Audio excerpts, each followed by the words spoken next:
Shape పట్టీని మనము ఆది blouse యొక్క షేప్ పట్టీతో ఈజీగా ఎలా కట్ చేసుకోవాలో చూద్దామండి. నేనైతే ఇక్కడ ఇలాగా మనం కటింగ్ చేయగా మిగిలిన పీస్‌ని అయితే ఇలా తీసుకున్నాననమాట. తీసుకొని ఈ కార్నర్స్ అనేటివి ఒకే విధంగా సమానంగా ఉండే విధంగా చూసుకొని అయితే కట్ చేసేసుకుందాము. కట్ చేసేసుకోవాలన్నమాట. ఈ విధంగా నీట్‌గా సమానంగా ఉండే విధంగా కట్ చేసుకోవాలన్నమాట. ఫస్ట్ అయితే ఇట్లాగా ఖర్చు కోసం ఒక హాఫ్ ఇంచ్ ఉండే విధంగా మార్క్ అయితే చేసుకుంటాను. కింద కూడా ఇలాగే హాఫ్ ఇంచ్ ఉండే విధంగా మార్క్ అయితే చేసుకుంటానన్నమాట.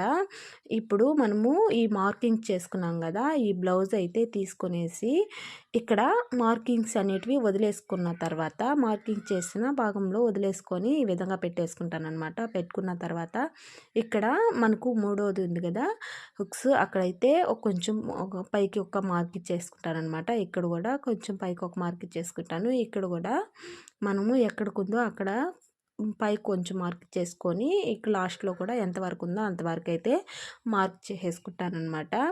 అంతేనమాట. కొంచెం ఎక్కువగా అయితే మార్క్ చేసుకుంటాను, ఎందుకంటే ఎక్కువ ఉన్నా పర్లేదు కానీ తక్కువ ఉంటే ఇబ్బంది పడతాం కదా, అందుకని కొంచెం ఎక్కువ మార్క్ చేసుకొని ఈ విధంగా కట్ చేసేసుకుంటానమాట.